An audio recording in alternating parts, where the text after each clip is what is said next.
क्या कभी ऐसा लगा है कि आपकी ज़िंदगी की सबसे बड़ी समस्या कोई और नहीं बल्कि आप खुद हैं? साउंड्स वियर्ड ना, लेकिन ये सच है। आप सपने तो बहुत बड़े देखते हैं, लेकिन शुरुआत नहीं कर पाते। लोगों से नहीं, अपने ही डर से हार जाते हैं। अगर ऐसा है तो शायद आपकी सबसे बड़ी लड़ाई दुनिया से नहीं, अपने अंदर चल रही है। और इसी लड़ाई को समझाती है एक किताब, the mountain is you.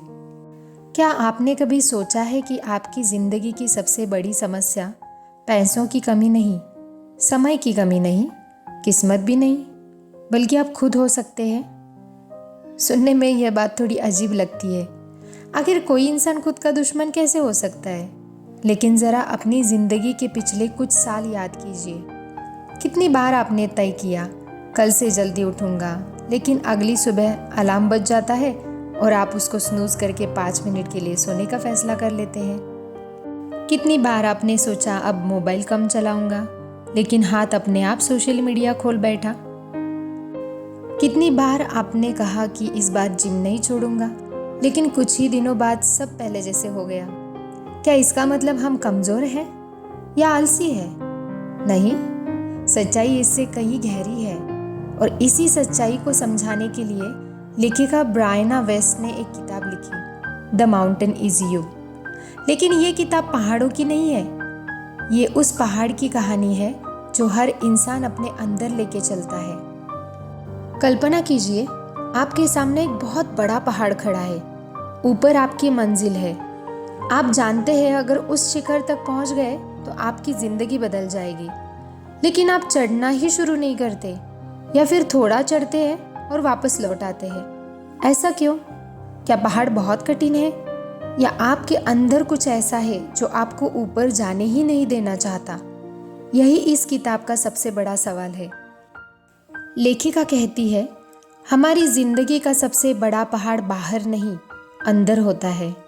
Self सबोटा इस किताब का पहला और सबसे महत्वपूर्ण विचार है। सेल्फ सबोटा हिंदी में कहे तो खुद अपनी राह में रुकावट बन जाना। ये कोई एक आदत नहीं है, ये एक पैटर्न है। जब हम जानते हैं कि क्या सही है, फिर भी उल्टा करते हैं। उदाहरण के लिए, आप जानते हैं कि परीक्षा आने वाली है, फिर भी मोबाइल चलाते रहते हैं। आप जानते हैं कि गुस्सा रिश्ते खराब करेगा, फिर भी गुस्सा करते हैं। आप जानते हैं कि मेहनत करनी चाहिए, लेकिन हर बार कहते हैं अभी नहीं, बाद में। यही है self sabotage. Why does it happen? लेकिन सवाल यह है कि कोई इंसान जानबूझकर अपने ही सपनों को क्यों नुकसान पहुंचाएगा? इसका जवाब हमारे दिमाग में छिपा है। हमारा दिमाग खुशी से पहले सुरक्षा चाहता है। नई नौकरी, नई जिम्मेदारी, नया बिजनेस, नया रिश्ता, इन सब में अनिश्चितता होती है और हमारा दिमाग अनिश्चितता से डरता है। इसीलिए वो हमें वही रोक देता है जहाँ सब कुछ परिचित हो, भले ही वो जगह हमें दुख दे रही हो। फॉर एग्ज़ाम्पल, मान लीजिए एक आदमी है जो 10 साल से एक ऐसी नौकरी कर रहा है जहाँ वो खुश नहीं है। हर सुबह वो ऑफिस जाने से पहले थक जाता है, हर रात सोचता है बस अब नई शुरुआत करूँगा। लेकिन सालों बीत जाते हैं, कुछ नहीं बदलता। क्यों?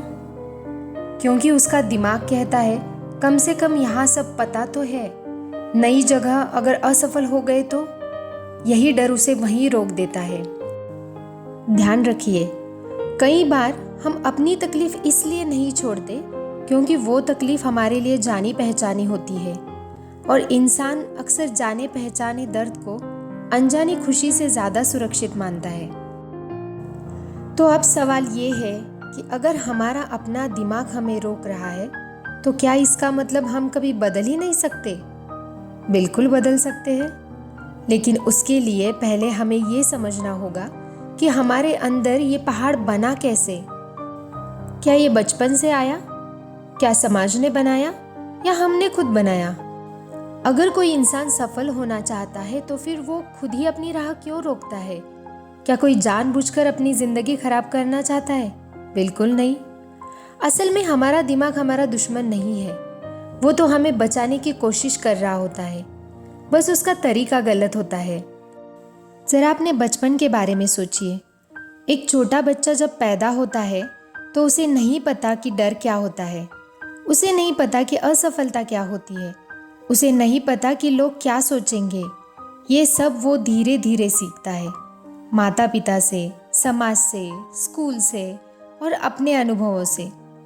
अगर किसी बच्चे को बार बार कहा जाए तुमसे नहीं होगा, तुम बहुत कमज़ोर हो, तुम हमेशा गलती करते रहते हो, तो धीरे धीरे वो इन्हीं बातों पर विश्वास करने लगता है। एक दिन वह ये बातें सुनना बंद कर देता है, लेकिन उसका अपना दिमाग उसे वही बातें दोहराने लगता है। शायद आपने ये कहानी सुनी होगी। एक हाथी जब छोटा होता है तो उसे एक पतली रस्सी से बांध दिया जाता है। वो बहुत कोशिश करता है लेकिन रस्सी नहीं तोड़ पाता। कुछ समय बाद वो कोशिश करना ही छोड़ देता है। सालों बाद वही हाथी इतना ताकतवर हो जाता है कि एक झटके में वो रस्सी तोड़ सकता है, लेकिन वो कोशिश नहीं करता। क्यों? क्योंकि उसके दिमाग में पहले से ही ये विश्वास बैठ चुका है कि मैं नहीं कर सकता। कई बार हम भी उसी हाथी की तरह ही जी रहे होते हैं। इस किताब की एक और गहरी बात है, कंफर्ट जोन, यानी वो जगह जहाँ हमें सब कुछ पता होता है, चाहे वो जगह हमें खुश ना रखे। मान लीजिए किसी इंसान का रिश्ता सालों से खराब चल रहा है, हर दिन झगड़ा होता है, हर दिन दुख मिलता है, फिर भी वो रिश्ता छोड़ नहीं पाता। क्यों? क्योंकि उसे डर है कि कहीं नया जीवन और भी कठिन ना हो। देखिए, इंसान कई बार दुख से नहीं डरता, बल्कि अनजान भविष्य से डरता है। हम सोचते हैं हमें असफल होने का डर है, लेकिन किताब कहती है कई बार हमें सफल होने का भी डर होता है। सोचिए, अगर आप सचमुच सफल हो गए तो क्या होगा? ज़्यादा जिम्मेदारी आएंगी, लोग उम्मीदें रखेंगे, गलती करने की गुंजाइश कम होगी।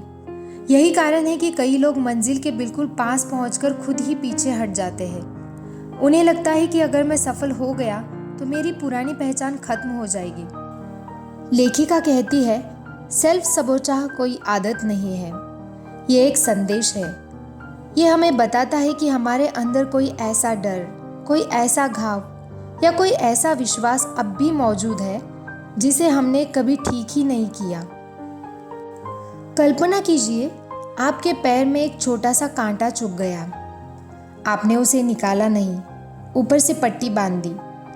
कुछ दिन बाद चलना मुश्किल होने लगा। क्या समस्या चलने में थी? नहीं, समस्या तो वो कांटा है जिसे आपने कभी निकाला ही नहीं। ठीक इसी तरह हमारे अंदर भी कुछ पुराने डर, पुरानी बातें, पुराने जख्म आज भी छिपे बैठे हैं, और जब तक हम उन्हें पहचानेंगे नहीं, तब तक हम बार बार उसी जगह लौटते रहेंगे। लेकिन अगर हमारी परेशानियों की जड़ हमारे अंदर है, तो क्या हम उसे बदल सकते हैं? क्या पुराने विश्वास सचमुच में बदले जा सकते हैं? क्या कोई इंसान अपनी सोच, अपनी पहचान और अपनी जिंदगी फिर से बना सकता है? लेखिका कहती है हाँ, लेकिन उसके लिए सबसे पहले हमें अपनी भावनाओं से भागना बंद करना होगा, क्योंकि जिस दर्द से हम भागते हैं वही दर्द सबसे बड़ा पहाड़ बन जाता है, और यहीं से शुरू होती है हमारी असली चढ़ाई। कल्पना कीजिए, आपके हाथ में एक घाव है। हर दिन आप उसके ऊपर एक नई पट्टी बांध देते हैं, दूसरे दिन फिर एक नई पट्टी, तीसरे दिन फिर एक नई, लेकिन घाव कभी साफ नहीं करते। क्या वो घाव ठीक होगा? शायद नहीं, क्योंकि पट्टी बदलने से घाव नहीं भरता, उसे साफ करना पड़ता है। बिल्कुल इसी तरह हम अपनी जिंदगी में भी करते हैं। हम दर्द को महसूस नहीं करना चाहते, इसीलिए हम उसे ढक देते हैं, कभी मोबाइल से, कभी काम से, कभी लोगों से और कभी झूठी मुस्कान से। लेकिन दर्द कहीं नहीं जाता, वो हमारे अंदर धीरे धीरे एक पहाड़ बन जाता है। लेखिका कहती है, हमारे जीवन की सबसे बड़ी समस्या दर्द नहीं है, समस्या है दर्द से भागना। सोचिए, जब भी आप उदास होते हैं, आप क्या करते हैं? मोबाइल उठा लेते हैं, इंस्टाग्राम खोल लेते हैं, यूट्यूब चला लेते हैं, कोई वेब सीरीज देखने लगते हैं। क्यों? क्योंकि हम कुछ देर के लिए ही सही, बट अपना ध्यान हटाना चाहते हैं। लेकिन क्या कभी ऐसा हुआ है कि वीडियो खत्म होने के बाद दर्द भी खत्म हो गया? शायद नहीं, क्योंकि जिस भावना को हम दबाते हैं वो खत्म नहीं होती, वो और गहरी हो जाती है। भावनाएं दुश्मन नहीं है। इस किताब की सबसे खूबसूरत बात यही है। भावनाएं हमारी दुश्मन नहीं है, वे हमारे शरीर का संदेश है। जैसे अगर आपके घर में आग लगे तो अलार्म बजेगा। क्या आप अलार्म तोड़ देंगे या आग बुझाएंगे? दुर्भाग्य से हम में से ज़्यादातर लोग अलार्म बंद करने में ही लगे रहते हैं, लेकिन आग अंदर जलती रहती है। गुस्सा, दर्द, अकेलापन, डर, ये सब अलार्म है। इनका मतलब है आपके अंदर कुछ ऐसा है जिसे समझने की ज़रूरत है। असली ताकत क्या है? हम सोचते हैं मजबूत इंसान वो होता है जो कभी रोता नहीं, जो कभी टूटता नहीं, जो हमेशा मुस्कुराता रहता है। लेकिन लेखिका कहती है असल ताकत अपने दर्द को स्वीकार करने में है, क्योंकि जिस इंसान ने अपने आंसुओं को स्वीकार कर लिया उसे दुनिया की कोई ताकत कमज़ोर नहीं बना सकती। चलो एक छोटी कहानी के रूप में इसे समझने की कोशिश करते हैं। एक लड़का हर परीक्षा में अच्छे अंक लाता था, लेकिन जैसे ही कोई बड़ा मौका आता वो पीछे हट जाता। इंटरव्यू के दिन बीमार पड़ जाता, बिजनेस शुरू करने से पहले डर जाता। सालों बाद उसे एहसास हुआ कि बचपन में हर गलती पर उसे बहुत डांटा जाता था। धीरे धीरे उसके दिमाग ने मान लिया अगर मैं कोशिश करूँगा और असफल हुआ तो मुझे प्यार नहीं मिलेगा, इसलिए वो कोशिश ही नहीं करता था। देखिए, समस्या इंटरव्यू नहीं था, समस्या उसका पुराना घाव था। किताब की सबसे बड़ी सीख लेखिका कहती है हीलिंग का मतलब दर्द को भूल जाना नहीं है। हीलिंग का मतलब है दर्द को समझना, उससे सीखना और उसे अपनी पहचान न बनने देना। कई लोग कहते हैं मैं ऐसा ही हूँ, मेरा स्वभाव ऐसा ही है, मैं कभी नहीं बदल सकता। लेकिन किताब कहती है आपका व्यवहार आपकी पहचान नहीं है, वो सिर्फ आपके अनुभवों का परिणाम है, और जो सीखा गया है उसे बदला भी जा सकता है। जैसे कि आज आप सिर्फ 5 मिनट अपने साथ बैठिए, मोबाइल दूर रखिए, टीवी बंद कर दीजिए और एक सवाल लिखिए, मैं किस दर्द से सबसे ज़्यादा भाग रहा हूँ। हो सकता है पहले दिन कोई जवाब न मिले, लेकिन अगर आपने ईमानदारी से ये सवाल पूछना शुरू कर दिया तो धीरे धीरे आपका पहाड़ छोटा होने लगेगा। लेकिन क्या सिर्फ अपने दर्द को समझ लेना काफ़ी है? नहीं, क्योंकि जब तक हम अपने पुराने विश्वास नहीं बदलेंगे तब तक हम बार बार उसी जगह लौटते रहेंगे। अब समय है उस नक्शे को बदलने का जो सालों से हमारे दिमाग में बना हुआ है, और यही सीख हमें इस किताब का अगला अध्याय देती है।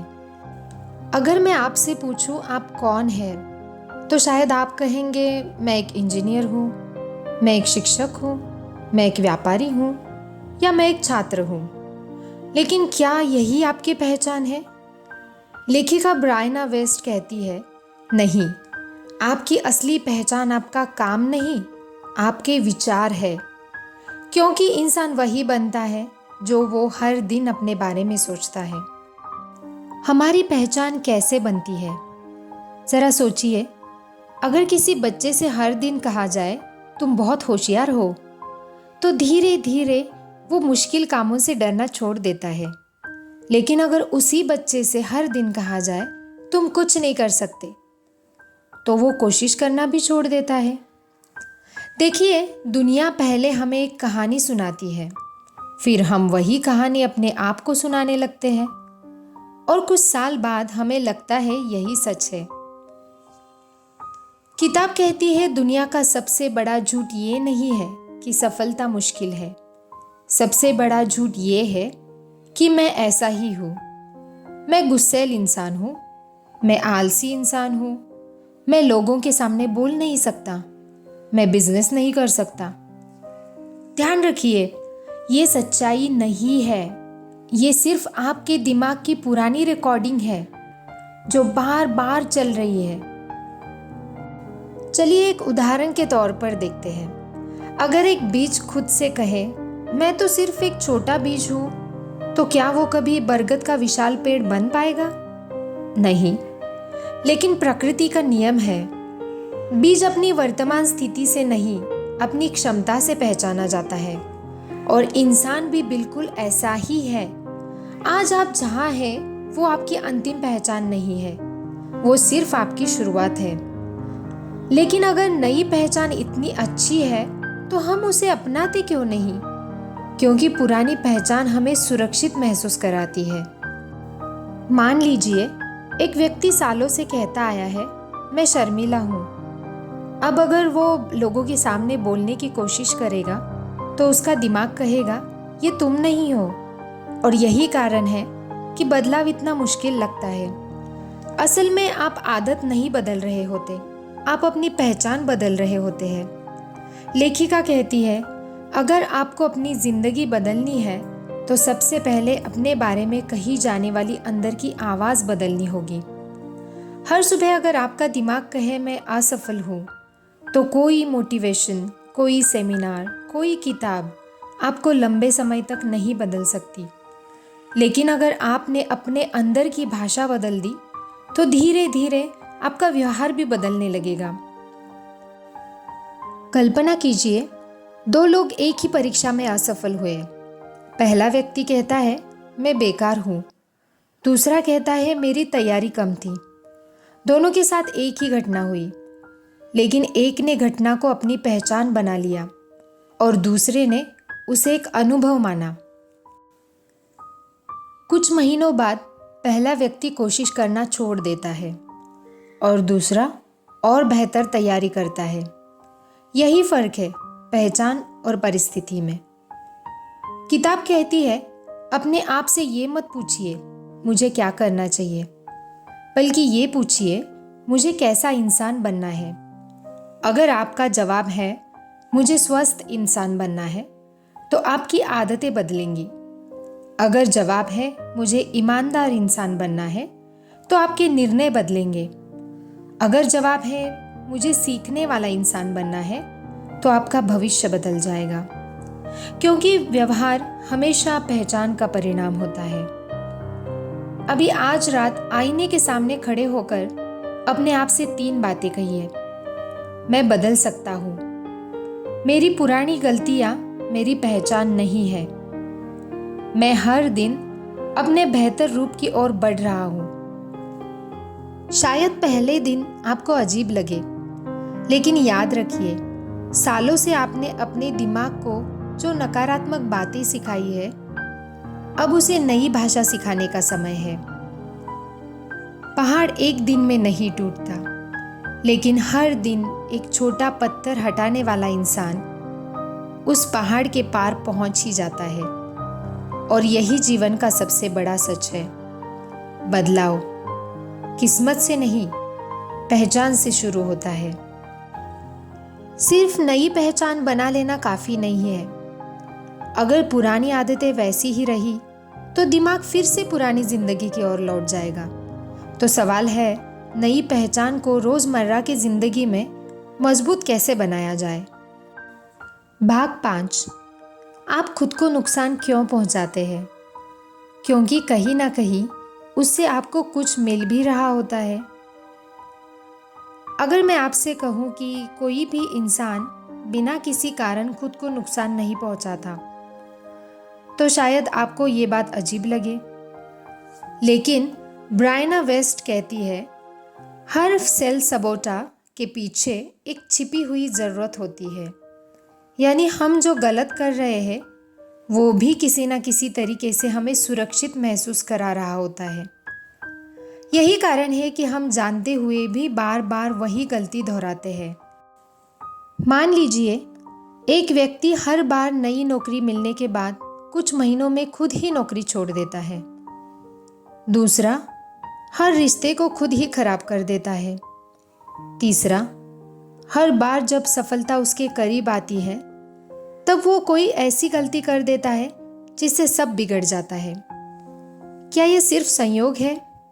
नहीं। लेखिका कहती है, इन सब के पीछे एक छिपी हुई भावनात्मक जरूरत काम कर रही होती है। अभी ये छिपी हुई जरूरत क्या होती है? हम सभी सिर्फ पैसे या सफलता के लिए नहीं जीते। हमारे अंदर कुछ गहरी ज़रूरतें भी होती है, जैसे कि स्वीकार किया जाना, प्यार मिलना, सुरक्षित महसूस करना, महत्वपूर्ण महसूस करना या दर्द से बचना। अगर किसी इंसान को बचपन में बार बार ये महसूस कराया गया हो कि वो कभी अच्छा नहीं है, तो बड़ा होकर वो हर सफलता पर खुद ही पानी फेर सकता है, क्योंकि उसके अंदर एक पुरानी आवाज़ कहती रहती है, मैं इस लायक ही नहीं हूँ। उदाहरण के तौर पर सोचिए, एक छात्र बहुत होशियार है, पूरे साल मेहनत करता है, लेकिन परीक्षा से एक रात पहले पूरी रात मोबाइल चलाता रहता है। सुबह पेपर खराब हो जाता है। अब अगर कोई पूछे तैयारी क्यों नहीं की, तो वो कहता है समय ही नहीं मिला। लेकिन अगर उसने पूरी तैयारी की होती और फिर भी असफल हो जाता, तो तब उसे अपने बारे में एक बहुत बड़ा सच स्वीकार करना पड़ता। इसीलिए कई बार हम पूरी कोशिश ही नहीं करते ताकि हम अपने अहंकार को बचा सके। लेखिका कहती है, सेल्फ सबोटा आलस नहीं है, ये एक सुरक्षा कवच है। हमारा दिमाग हमें बचाना चाहता है, भले ही उसका तरीका हमें आगे बढ़ने से रोक रहा है। यानी समस्या हमारा व्यवहार नहीं है, समस्या वो डर है जिसे हमारा व्यवहार छिपा रहा है। हम अक्सर अपने व्यवहार से लड़ते हैं। मुझे गुस्सा नहीं करना चाहिए, मुझे टाल मटोल नहीं करनी चाहिए, मुझे डरना नहीं चाहिए। लेकिन किताब कहती है, पहले ये पूछिए, मैं ऐसा क्यों कर रहा हूँ? क्योंकि जब तक कारण नहीं बदलेगा, व्यवहार बार बार वापस आ जाएगा। एक उदाहरण के तौर पर मान लीजिए, एक कमरे की छत से बार बार पानी टपक रहा है। आप हर दिन फर्श साफ करते हैं, लेकिन छत ठीक ही नहीं करते। क्या समस्या खत्म होगी? नहीं, क्योंकि पानी फर्श से नहीं, छत से आ रहा है। ठीक इसी तरह हम आदतें बदलने की कोशिश करते हैं, लेकिन उनके पीछे छिपे डर, घाव और विश्वास जैसे कि तैसे रहते हैं। इसीलिए कुछ समय बाद पुरानी आदत फिर लौट आती है। आज आप अपने आप से एक सवाल पूछिए, मेरी कौन सी बुरी आदत असल में मुझे किस दर्द से बचा रही है? क्या आपकी टाल मटोल असफलता के डर से बचा रही है? क्या आपका गुस्सा कमजोरी छिपा रहा है? क्या आपकी चुप्पी अस्वीकृति के डर से पैदा हुई है? जब आपको इस सवाल का जवाब मिल जाएगा, तो आप अपने पहाड़ की जड़ तक पहुंच जाएंगे। लेखिका कहती है, सेल्फ अवेयरनेस यानी अपने भीतर की सच्चाई को देखने का साहस हर परिवर्तन की शुरुआत है। क्योंकि जिस समस्या को आप पहचान लेते हैं, उसे बदलना कई गुना आसान हो जाता है। पहाड़ कभी उस पत्थर से नहीं टूटता जो ऊपर दिखाई देता है, वो उस नींव से टूटता है जो ज़मीन के अंदर छिपी होती है। और हमारी जिंदगी भी कुछ ऐसी ही है। अगर आपने अपने व्यवहार की नहीं, उसके कारण की पहचान कर ली, तो आपने अपने पहाड़ की सबसे मजबूत चट्टान पहले ही हिला दी है। लेकिन अगर हमने अपने अंदर छिपे डर को पहचान लिया, तो अब अगला कदम क्या है? क्या सिर्फ उसे जान लेना काफ़ी है, या हमें अपने अतीत के साथ एक नया रिश्ता बनाना होगा? क्योंकि जब तक हम पुरानी कहानी को छोड़ना नहीं सीखेंगे, तब तक नई कहानी लिख ही नहीं पाएंगे। और यही इस किताब की अगली सबसे बड़ी सीख है। भाग 6। जिस दिन आपने अपने दर्द से पहचान बनानी छोड़ दी, उसी दिन आपकी नई जिंदगी शुरू हो जाएगी।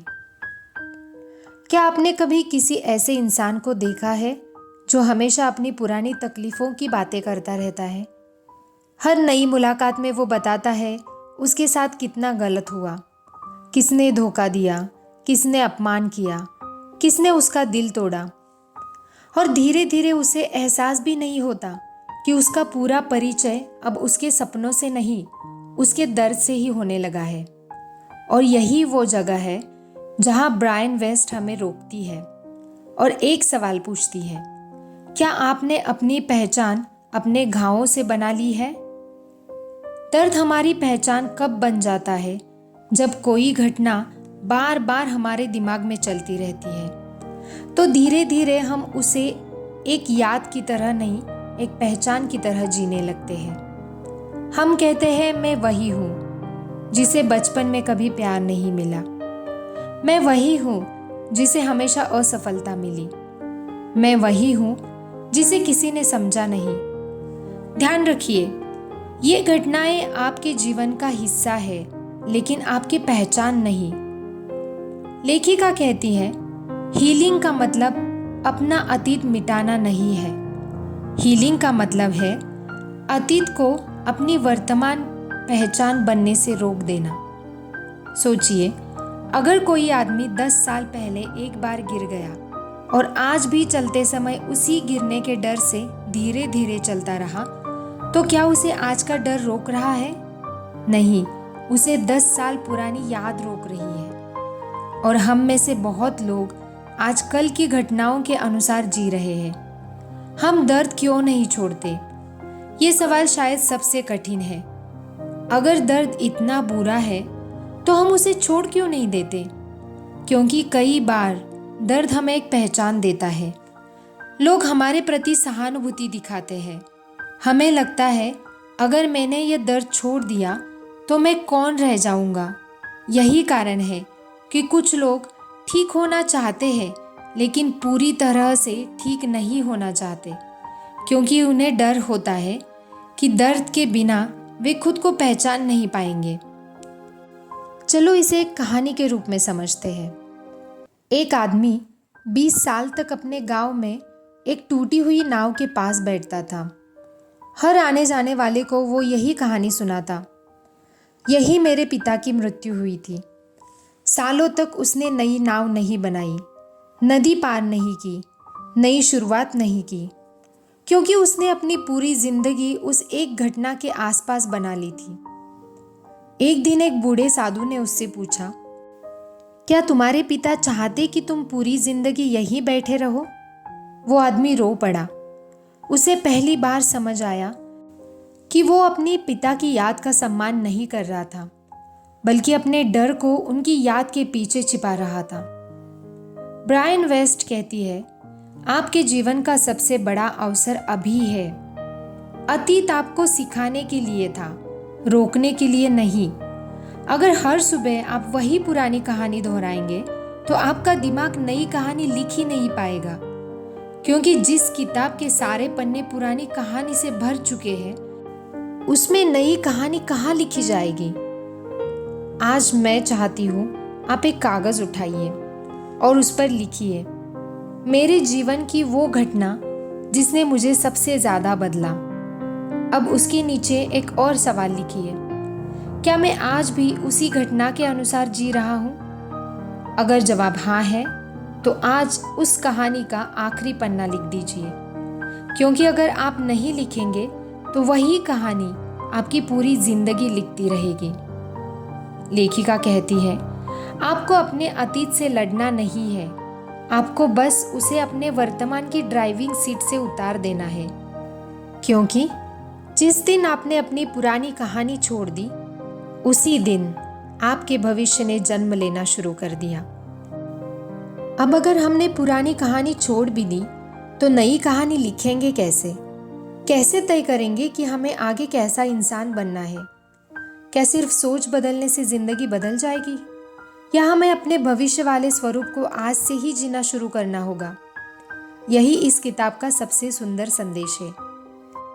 भाग 7, जिंदगी तब बदलती है जब आप अपनी भावनाओं के गुलाम नहीं, उनके मालिक बन जाते हैं। क्या आपने कभी गुस्से में ऐसी बात कह दी जिसका बाद में पछतावा हुआ? क्या कभी सिर्फ डर की वजह से किसी बड़े अवसर को छोड़ दिया, या सिर्फ एक बुरे दिन की वजह से अपने पूरे सपने पर सवाल उठा दिया? अगर हाँ, तो आप अकेले नहीं हैं। हम में से ज़्यादातर लोग अपनी ज़िंदगी अपने फैसलों से नहीं, अपनी भावनाओं से चलाते हैं। और यही लेखिका ब्रायन वेस्ट एक बहुत गहरी बात कहती है, इमोशनल मैच्योरिटी, यानी भावनाओं को दबाना नहीं, बल्कि उन्हें समझकर सही निर्णय लेना। भावनाएं हमेशा सच नहीं होती। हम अक्सर सोचते हैं जो मैं महसूस कर रहा हूँ वही सच है। अगर आज मुझे डर लग रहा है तो शायद मैं ये काम नहीं कर सकता। अगर आज मुझे आत्मविश्वास नहीं है तो शायद मैं इसके लायक नहीं हूँ। लेकिन किताब कहती है हर भावना सच्चाई नहीं होती। भावनाएं सिर्फ उस पल का अनुभव होती है, वे हमेशा तथ्य नहीं होती।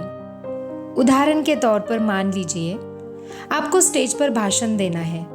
कार्यक्रम शुरू होने से पहले आपके हाथ कांपने लगते हैं, दिल तेजी से धड़कने लगता है। अब आपका दिमाग कहता है मत जाओ, तुम नहीं कर पाओगे। अगर आपने उस भावना को सच्चाई मान लिया तो आप कभी स्टेज पर नहीं जा पाएंगे। लेकिन अगर आपने उस भावना को सिर्फ एक अस्थायी अनुभव माना तो आप डर के बावजूद मंच पर चले जाएंगे। और यही है इमोशनल मैच्योरिटी। लेखिका कहती है बुद्धिमान इंसान वो नहीं जो कभी डरता नहीं, बल्कि वो है जो डर के बावजूद अपने मूल्यों के अनुसार फैसला लेता है। यही परिपक्वता है। जब हमें चोट लगती है तो हमारा पहला स्वभाव होता है भाग जाना। लेकिन क्या हर बार भागने से दर्द खत्म हो जाता है? नहीं, कई बार हम दर्द से नहीं, दर्द के डर से भाग रहे होते हैं। और यही डर धीरे धीरे हमारी पूरी जिंदगी चलाने लगता है। एक नदी जब पहाड़ से टकराती है तो वो गुस्सा नहीं करती, वो रास्ता बदल देती है। धीरे धीरे वही नदी पत्थर को भी काट देती है। उसकी ताकत शोर में नहीं, धैर्य में होती है। ठीक वैसे ही ताकत भावनात्मक रूप से परिपक्व इंसान में होती है। वो हर समस्या पर प्रतिक्रिया नहीं देता, वो समझकर उत्तर देता है। प्रतिक्रिया और उत्तर। किताब हमें एक बहुत बड़ा अंतर समझाती है, reaction and response.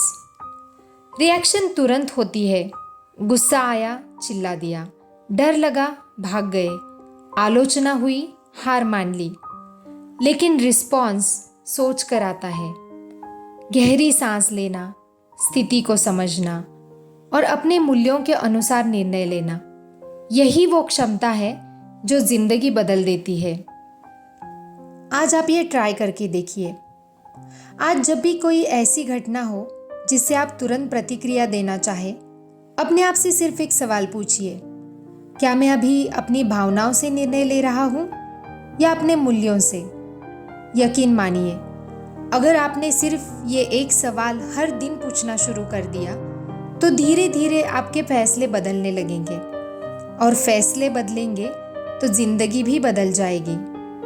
Briana waste लिखती है, ट्रांसफॉर्मेशन कोई एक बड़ा पल नहीं होता, वो हजारों छोटे सचेत निर्णयों का परिणाम होता है।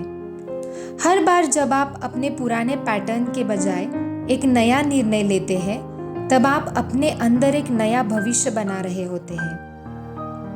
पहाड़ हमेशा बाहर नहीं होता, कई बार वो हमारे अंदर उठने वाले तूफानों का नाम होता है। और जिस दिन आपने अपने अंदर के तूफान को शांत करना सीख लिया, उस दिन दुनिया का कोई भी पहाड़ आपको रोक नहीं पाएगा। अब हमारी यात्रा अपने अंतिम पड़ाव पर है।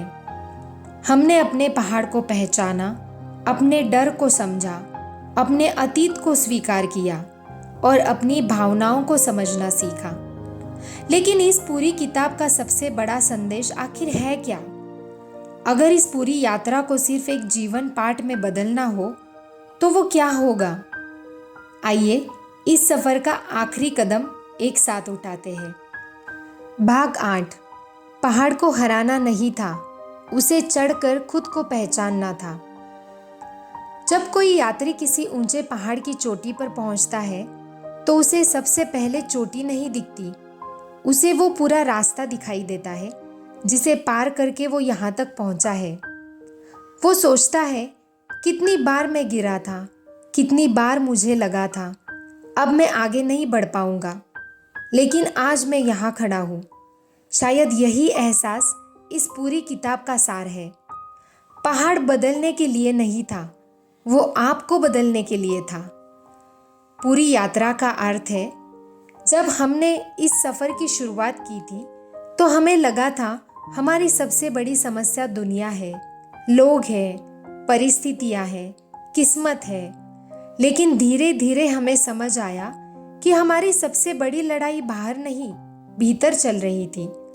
हम अपने ही डर से लड़ रहे थे, अपने ही विश्वासों से, अपने ही पुराने घावों से और सबसे ज़्यादा अपने ही बनाए हुए उन नियमों से जिन्हें हमने कभी सच मान लिया था। लेखिका बार बार एक बात दोहराती है, ट्रांसफॉर्मेशन। कोई ऐसी चीज़ नहीं जो अचानक एक दिन आपके जीवन में आ जाए। ट्रांसफॉर्मेशन वो प्रक्रिया है जिसमें आप धीरे धीरे उस इंसान को छोड़ देते हैं जो अब आपकी सेवा नहीं कर रहा, और उस इंसान को जन्म देते हैं जो हमेशा से आपके अंदर था। यही कारण है कि बदलाव इतना कठिन महसूस होता है, क्योंकि आप सिर्फ नई आदतें नहीं बना रहे, आप अपनी पुरानी पहचान को विदा कर रहे हैं। परिवर्तन हमेशा असुविधाजनक होता है। क्या आपने कभी सांप को अपनी पुरानी कैंचुल छोड़ते हुए देखा है? वो आरामदायक प्रक्रिया नहीं होती, लेकिन अगर वो पुरानी कैंचुल से चिपका रहे तो वो बढ़ ही नहीं पाएगा। इसी तरह हम भी अपने पुराने विचारों, पुराने डर, पुराने रिश्तों और पुरानी पहचान से चिपके रहते हैं। फिर हम पूछते हैं, मैं आगे क्यों नहीं बढ़ पा रहा? क्योंकि विकास हमेशा छोड़ने की कीमत मांगता है। जीवन हमें क्या सिखा रहा है? किताब एक और गहरी बात कहती है, हर चुनौती अपने साथ एक प्रश्न लेकर चलती है। वह पूछती है, क्या तुम वही इंसान बने रहोगे या अब बदलोगे? हर असफलता, हर रिश्ता, हर निराशा, हर डर दरअसल हमें अपने बारे में कुछ नया सिखाने आते हैं। अगर हमने सिर्फ दर्द देखा तो हम शिकायत करेंगे, लेकिन अगर हमने उसका संदेश समझ लिया तो हम बदल जाएंगे। नियंत्रण किस पर है? हम अपनी पूरी जिंदगी उन चीज़ों को नियंत्रित करने में लगा देते हैं जो हमारे हाथ में नहीं होती। लोग क्या सोचेंगे, भविष्य में क्या होगा, कौन हमारे साथ रहेगा? लेकिन लेखिका कहती है, एक ही चीज़ पूरी तरह आपके हाथ में है, आपका उत्तर। जीवन क्या प्रश्न पूछेगा ये आप तय नहीं कर सकते, लेकिन आप उसका उत्तर कैसे देंगे ये हमेशा आपके हाथ में रहेगा। आज आप अपने जीवन की सबसे कठिन घटना को याद करें। अब अपने आप से एक सवाल पूछिए, उस घटना ने मुझसे क्या छीन लिया? अब दूसरा सवाल, उस घटना ने मुझे क्या सिखाया? पहले सवाल का जवाब आपको दर्द देगा, दूसरे सवाल का जवाब आपको दिशा देगा, और यही हीलिंग की शुरुआत है। अगर मुझे पूरी किताब एक ही विचार में समेटनी है तो मैं कहूँगी, सेल्फ सबोटा आपका दुश्मन नहीं है। वो एक संकेत है, एक संदेश है कि आपके भीतर कुछ ऐसा है जो समझे जाने का इंतजार कर रहा है। जब आप उस संदेश को सुन लेते हैं तो पहाड़ रास्ता बन जाता है। आज अगर आप इस वीडियो से सिर्फ एक बात लेकर जाएं तो वो ये होगी कि आप टूटे हुए नहीं हैं, आप अधूरे नहीं हैं, आप सिर्फ एक परिवर्तन के बीच में हैं। और हर परिवर्तन पहले अव्यवस्थित लगता है, लेकिन उसी अव्यवस्था से एक नई जिंदगी जन्म लेती है। याद रखिए, जीवन का सबसे ऊंचा पहाड़ दुनिया में कहीं नहीं होता, वो हमारे भीतर होता है। और जिस दिन हम अपने भीतर के डर, पुराने विश्वास और स्वयं बनाए बंधनों को समझ लेते हैं, उसी दिन हम सिर्फ पहाड़ नहीं जीतते, हम स्वयं को पा लेते हैं। अगर इस पूरी यात्रा ने आपको अपने जीवन को एक नए नज़रिए से देखने में मदद की है, तो इस वीडियो को उन लोगों तक ज़रूर पहुंचाएं जो शायद आज भी अपने ही मन के बनाए पहाड़ के सामने खड़े हैं। मैं हूँ ट्रेंडिंग ट्वाइलाइट्स। हर बुधवार हम दुनिया की ऐसी पुस्तकों को समझते हैं जो सिर्फ जानकारी नहीं देती, बल्कि जीवन देखने का तरीका बदल देती है। अगले बुधवार एक और किताब, एक और नई सोच और एक और आत्म यात्रा के साथ फिर मिलेंगे।